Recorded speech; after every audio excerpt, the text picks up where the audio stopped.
Di tengah hiruk-pikuk pesta pernikahan yang mewah di sebuah hotel bintang 5 di Jakarta, suara musik gamelan bercampur dengan tawa para tamu tiba-tiba terhenti. Seorang wanita muda, berpakaian gaun merah menyala, berdiri di depan altar dengan tangan gemetar memegang mikrofon. "Aku tidak bisa diam lagi," katanya dengan suara parau, mata tertuju pada pengantin wanita yang terpaku di tempatnya. "Aku mencintaimu, Rina. Bukan sebagai sahabat, tapi lebih dari itu." Ruangan seketika hening, seperti badai yang baru saja meledak. Para tamu saling pandang, bisik-bisik mulai bergaung. Ayah Rina, seorang pengusaha kaya yang dikenal tegas, bangkit dari kursinya dengan wajah memerah. "Apa maksudmu ini, Sinta? Ini gila," serunya, suaranya menggelegar. Sementara itu, calon pengantin pria, Andi, memandang Rina dengan tatapan penuh kebingungan dan amarah yang tertahan. Rina sendiri, dengan gaun pengantin putih yang indah, hanya bisa menatap Sinta dengan air mata yang mulai mengalir. Pengakuan itu bukan hanya menghentikan upacara, tapi juga membuka kotak Pandora rahasia yang selama ini terkubur dalam. Sinta dan Rina telah berteman sejak kecil di sebuah kampung kecil di pinggiran Jakarta. Mereka tumbuh bersama, berbagi mimpi dan rahasia di bawah pohon mangga tua di halaman rumah Sinta. Sinta, anak tunggal dari keluarga sederhana, selalu menjadi pelindung Rina yang lebih pemalu. Rina berasal dari keluarga kaya, ayahnya seorang bos perusahaan properti, tapi dia sering merasa kesepian karena tekanan untuk menjadi putri sempurna. Persahabatan mereka begitu erat, hingga orang-orang sekitar sering bercanda bahwa mereka seperti saudara kembar. Tapi bagi Sinta, perasaan itu berkembang menjadi sesuatu yang lebih dalam sejak remaja. Saat Rina bercerita tentang pacar pertamanya, Sinta merasakan cemburu yang aneh, yang dia coba tekan dalam-dalam. Tahun-tahun berlalu, mereka kuliah di universitas yang sama, jurusan desain grafis. Di sana, Sinta mulai menyadari orientasi seksualnya. Dia membaca buku-buku tentang LGBT, bergabung dengan komunitas online secara diam-diam, tapi tak pernah berani mengungkapkannya. Di Indonesia, di mana masyarakat masih kuat dipengaruhi nilai-nilai tradisional dan agama, menjadi lesbian adalah tabu. Apalagi keluarga Sinta yang konservatif, ibunya sering mengatakan, perempuan harus menikah dengan pria baik, punya anak, itu baru bahagia. Sinta takut kehilangan segalanya, termasuk Rina. Sementara itu, Rina menjalani hidup yang tampak sempurna. Dia bertemu Andi di tempat kerja, seorang arsitek sukses dari keluarga terhormat. Pernikahan mereka direncanakan dengan megah, undangan disebar ke ratusan orang. Tapi di balik senyumnya, Rina menyimpan keraguan. Dia sering merasa ada yang kurang dalam hubungannya dengan Andi. Seksualitasnya sendiri adalah misteri baginya, dia pernah merasakan ketertarikan pada wanita, tapi dia anggap itu hanya AC. Apalagi tekanan dari ayahnya, "Kamu harus menikah sebelum 30, Rina. Keluarga kita butuh pewaris." Rina takut mengecewakan keluarga, takut dicap sebagai anak durhaka. Malam sebelum pernikahan, Sinta datang ke rumah Rina untuk pesta bujang. Mereka minum anggur, tertawa mengenang masa lalu. "Kau bahagia, Rin?" tanya Sinta pelan. Rina mengangguk, tapi matanya berkaca-kaca. "Ya, tentu. Andi orang baik." Tapi Sinta melihat keraguan itu. Saat Rina memeluknya untuk selamat malam, Sinta hampir saja menciumnya. Dia pulang dengan hati hancur, memutuskan untuk diam selamanya. Tapi pagi harinya, saat melihat Rina berjalan ke altar, Sinta tak tahan lagi. Pengakuan itu meledak, seperti bendungan yang jebol. Keluarga Rina langsung bereaksi. Ibu Rina menangis histeris, ayahnya menarik Rina ke belakang panggung. "Apa ini artinya? Kau tahu tentang ini?" tanyanya pada Rina. Rina menggeleng, tapi wajahnya pucat. Andi dengan amarah yang membara menghampiri Sinta. Kau hancurkan hidupnya. Kau egois, katanya. Sinta hanya bisa menunduk, air mata mengalir. Para tamu mulai pergi, gosip menyebar seperti api. Di luar hotel, wartawan lokal sudah menunggu karena keluarga Rina terkenal. Berita pernikahan batal karena pengakuan lesbian segera menjadi headline di media sosial. Sinta pulang sendirian, diusir dari pesta. Di rumah kecilnya, ibunya menunggu dengan wajah marah. Apa yang kau lakukan, Sinta? Kau bikin malu keluarga. Ibunya, seorang guru, takut dicap sebagai ibu yang gagal mendidik anak. Sinta duduk di lantai, menangis. Ma, Bu. Aku tak bisa bohong lagi. Ibunya diam, tapi matanya penuh kecewaan. Malam itu, Sinta tidur dengan hati berat, tak tahu apa yang akan terjadi besok. Sementara itu, di rumah mewah Rina, suasana tegang. Ayah Rina berteriak pada Andi dan keluarganya. Ini pasti salah paham. Rina tak seperti itu. Andi, dengan hati terluka, memutuskan hubungan. Aku tak mau terlibat dalam drama ini, katanya sebelum pergi. Rina duduk di kamarnya, memandang gaun pengantin yang tergantung. Dia ingat saat-saat bersama Sinta, liburan ke Bali, berbagi rahasia di malam hujan, pelukan yang terasa hangat. Apakah itu cinta? Rina bingung, tapi juga marah pada Sinta karena menghancurkan segalanya. Pagi berikutnya, Rina menelepon Sinta. Kau harus jelaskan ini semua, katanya dingin. Mereka bertemu di sebuah kai kecil di pinggir kota. Sinta datang dengan mata bengkak. Aku mencintaimu sejak lama, Rin. Melihat kau menikah, aku tak tahan. Rina memandangnya lama. Kau tahu betapa sulitnya bagiku. Keluargaku, masyarakat. Sekarang semuanya hancur. Tapi di balik kemarahan, ada getar aneh di hati Rina. Pertemuan itu menjadi awal dari badai yang lebih besar. Setelah pertemuan di kai, Rina pulang dengan pikiran kacau. Ayahnya menunggu di ruang tamu, dengan koran di tangan yang memuat berita tentang insiden kemarin. Kau harus putuskan hubungan dengan Sinta, katanya tegas. Dia pengaruh buruk. Ini bisa hancurkan reputasimu. Rina mengangguk patuh, tapi hatinya memberontak. Malam itu, dia tak bisa tidur, mengingat kata-kata Sinta. Dia mulai mencari informasi online tentang orientasi seksual, membaca cerita orang-orang yang mengalami hal serupa di Indonesia. Banyak yang cerita tentang perjuangan melawan stigma, diskriminasi di tempat kerja, bahkan ancaman kekerasan dari kelompok radikal. Rina takut, tapi juga penasaran. Sementara itu, Sinta menghadapi badai di rumahnya. Ibunya mengajaknya bicara panjang lebar. Aku tak paham, Sin. Kenapa kau seperti ini? Apa aku salah mendidik? Sinta menjelaskan dengan sabar, ini bukan pilihan, Bu.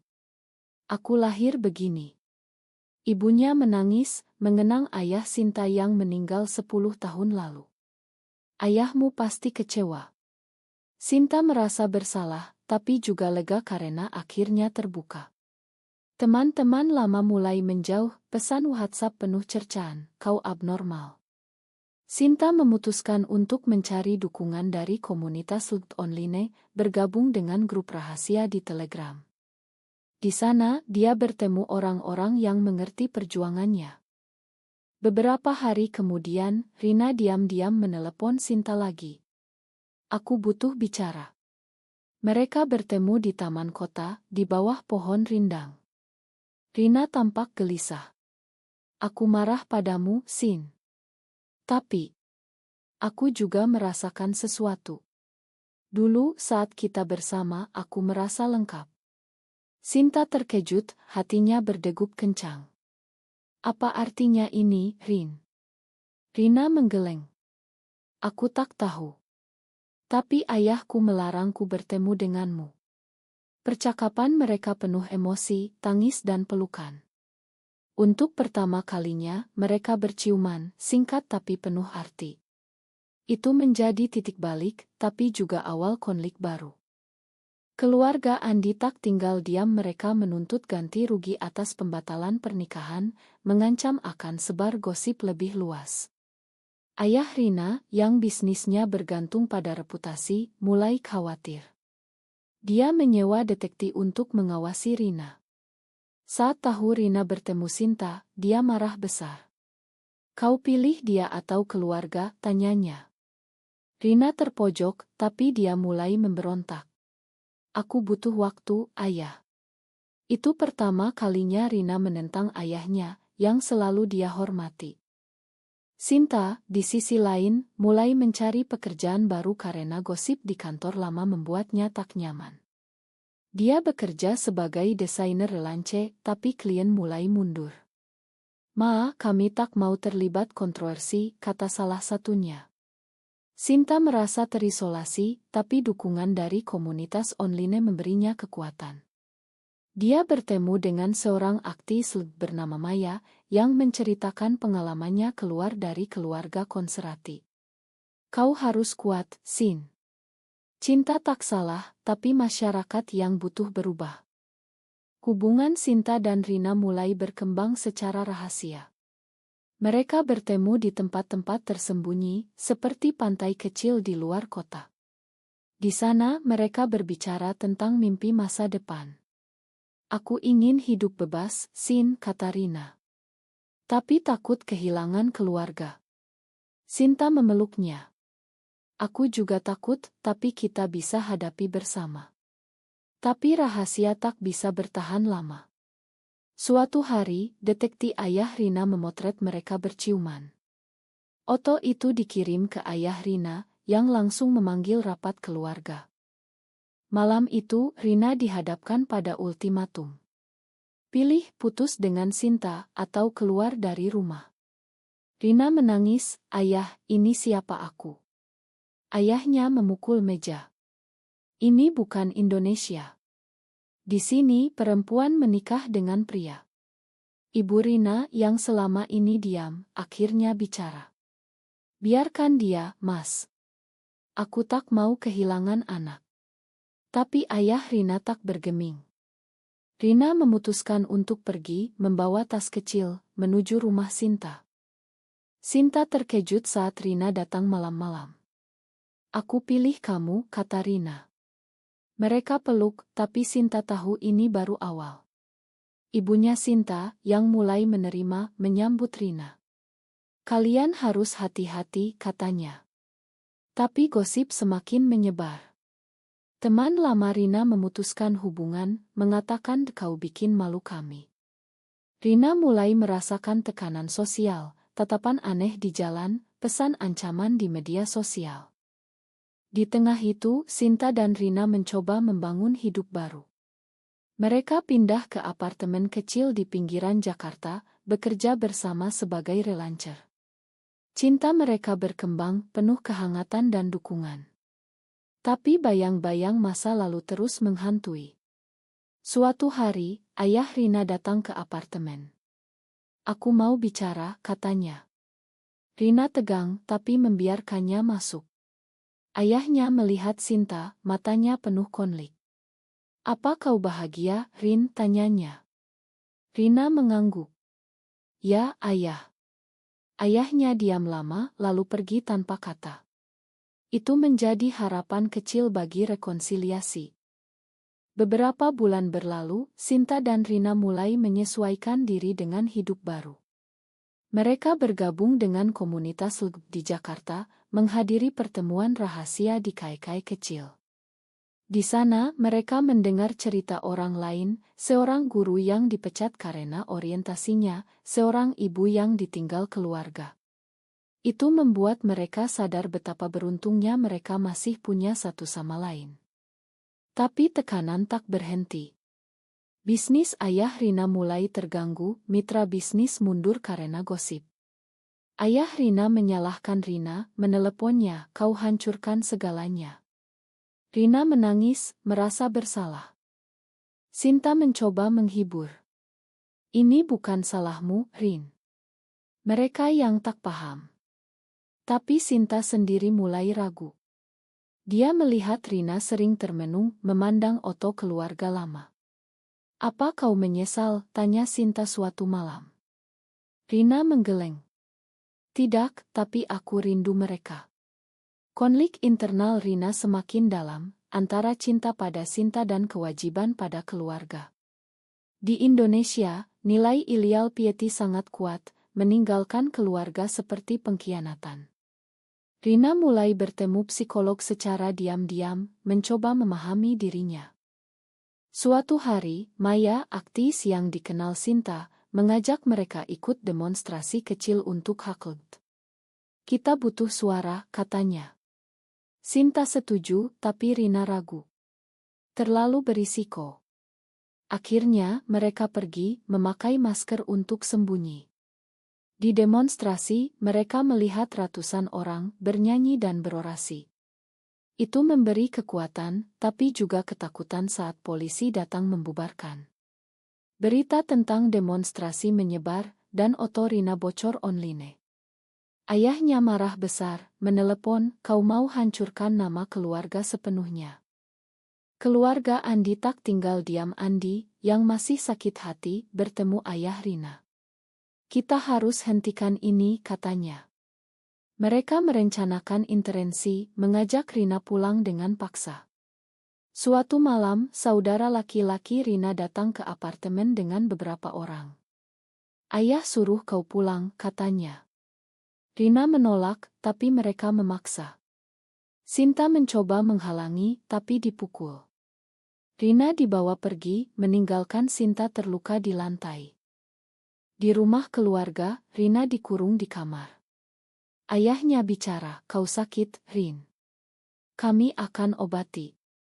Mereka memanggil terapis konversi ilegal, yang mengatakan orientasi bisa diubah dengan doa dan konseling. Rina marah, ini bukan penyakit. Tapi dia lelah, mulai ragu. Hari-hari berlalu, dia tak bisa hubungi Sinta. Sinta, di sisi lain, panik. Dia lapor polisi, tapi polisi acuh, ini urusan keluarga. Sinta hubungi Maya, yang bantu dengan pengacara hak asasi. Akhirnya, setelah seminggu, Rina kabur. Dia naik taksi ke apartemen, menemukan Sinta yang kurus dan pucat.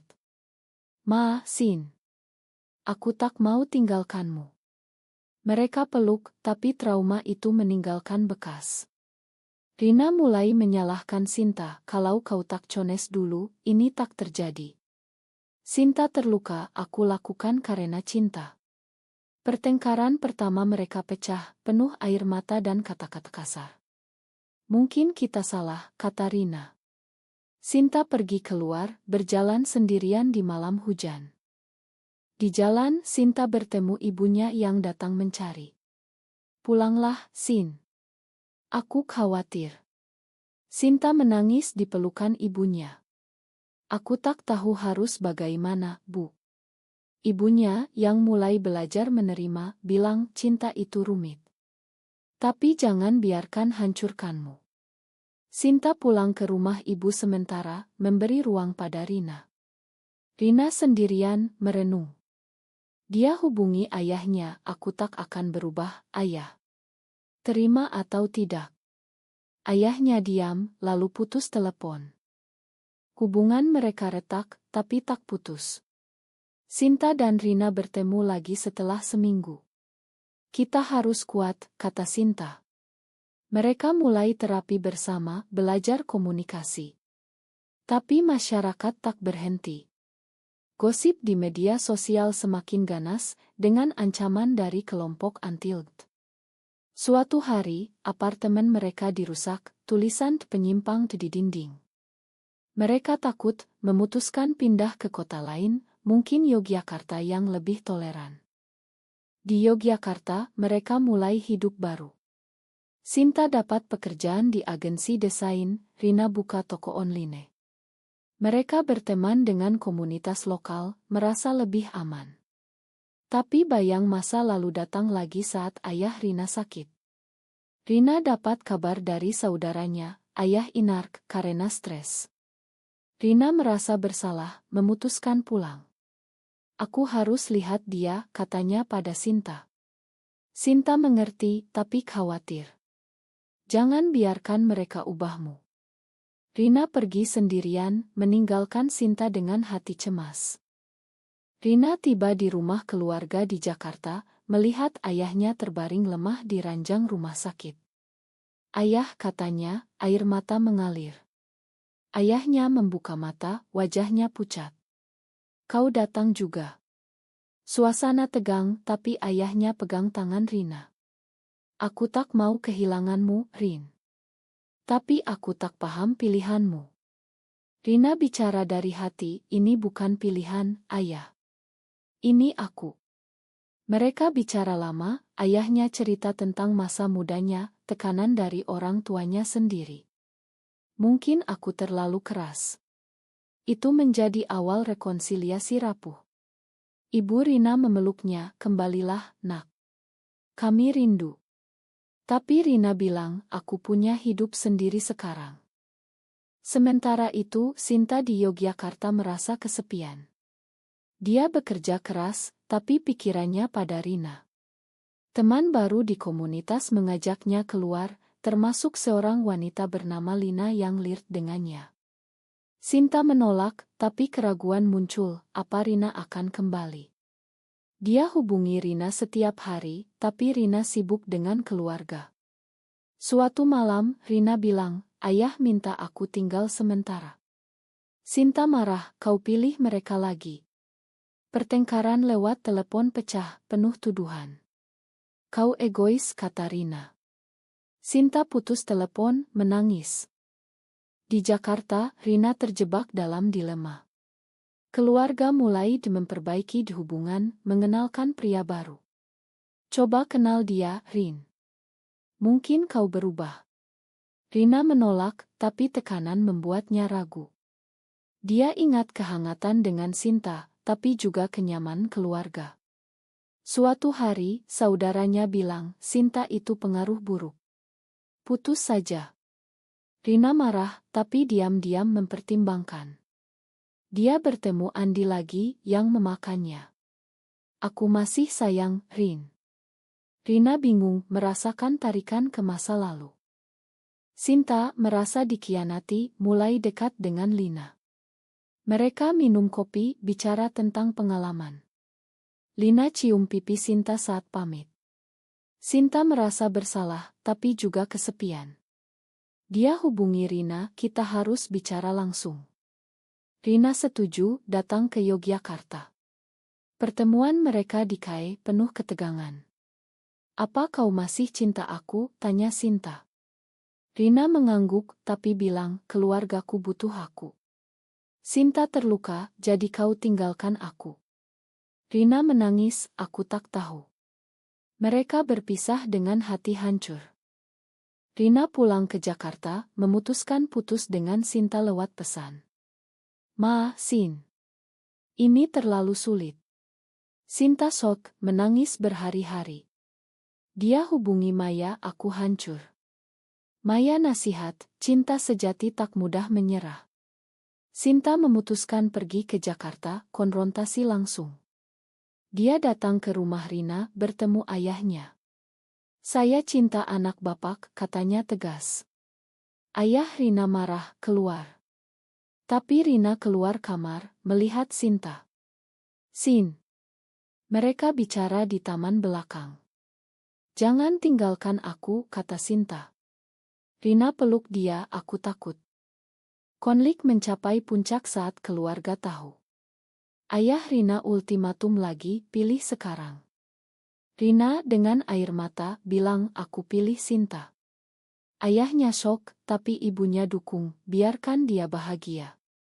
Ayah Rina pergi marah, tapi tak usir mereka. Sinta dan Rina pulang ke Yogyakarta bersama, tapi luka masih ada.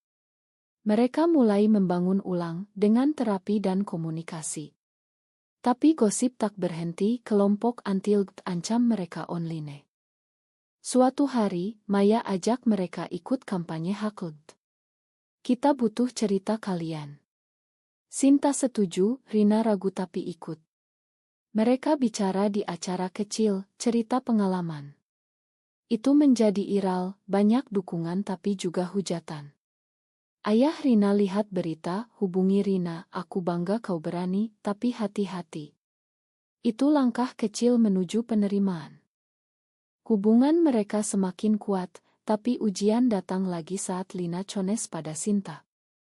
Aku suka kamu. Sinta tolak, aku cinta Rina. Tapi Rina tahu, cemburu, apa kau tergoda. Pertengkaran lagi, tapi mereka selesaikan dengan bicara. Mereka sadar, cinta butuh pengorbanan. Rina putus hubungan dengan teman-teman lama yang tak dukung, Sinta lakukan hal sama. Mereka fokus pada satu sama lain dan komunitas. Akhirnya, mereka rencanakan pernikahan simbolis di pantai Bali, hanya dengan teman dekat. Di sana, di bawah matahari terbenam, mereka tukar cincin. Selamanya, kata Sinta. Rina tersenyum, selamanya. Tapi di balik kebahagiaan, mereka tahu perjuangan belum selesai. Masyarakat Indonesia masih berubah lambat, tapi mereka jadi inspirasi bagi banyak orang. Tahun berikutnya, Sinta dan Rina hidup stabil di Yogyakarta. Bisnis mereka berkembang, toko online Rina sukses, Sinta dapat proyek besar. Mereka adopsi anjing, simbol keluarga kecil. Tapi masa lalu kembali saat Andi hubungi Rina, aku mau minta maaf. Mereka bertemu, Andi bilang, aku paham sekarang. Semoga bahagia. Itu menutup bab lama. Ayah Rina mulai datang berkunjung, awalnya tegang, tapi lama-lama hangat. Aku belajar, Rin, katanya. Ibu Sinta juga datang, mereka makan malam bersama, seperti keluarga besar. Tapi konflik baru muncul saat mereka ingin punya anak lewat adopsi. Di Indonesia, sulit bagi pasangan sejenis. Mereka hubungi pengacara, tapi banyak hambatan hukum. Ini tak adil, kata Sinta. Mereka ikut petisi untuk perubahan undang-undang, jadi aktivis. Itu bawa risiko, demo dihadang kelompok radikal, ancaman meningkat. Suatu malam, mobil mereka dirusak. Rina takut, mungkin kita berhenti. Sinta tegas, tidak, kita lawan. Dalam perjuangan itu, mereka temukan kekuatan baru. Rina tulis buku tentang pengalaman, jadi bestseller underground. Banyak wanita hubungi mereka, cerita-cerita serupa. Terima kasih, kalian beri harapan, kata salah satunya. Tapi harga dibayar mahal, Sinta kehilangan klien konserati, Rina dapat serangan online. Keluarga mereka juga terdampak, saudara Rina diolok di kantor. Puncaknya saat ayah Rina sakit lagi. Rina pulang, Sinta ikut. Di rumah sakit, ayah Rina pegang tangan Sinta, terima kasih jaga Rin. Itu momen emosional, penerimaan penuh. Ayah Rina sembuh, mulai dukung mereka. Aku salah dulu, katanya. Keluarga bersatu kembali, meski rapuh. Sinta dan Rina lanjut hidup, tapi dengan kesadaran bahwa cinta mereka adalah perlawanan. Mereka liburan ke Bali lagi, mengenang awal. Di pantai, Sinta bilang, apa kau bahagia? Rina jawab, ya, meski sulit. Mereka tahu, setiap pilihan ada harga, kehilangan teman, perjuangan sosial, tapi juga dapatkan kebebasan dan cinta sejati. Cerita mereka jadi contoh bagi banyak orang di Indonesia, di mana perubahan lambat tapi pasti. Komunitas tumbuh, demo semakin besar. Sinta dan Rina jadi panutan, meski tak sempurna. Mereka hadapi momen-momen ragu, pertengkaran, tapi selalu kembali bersama.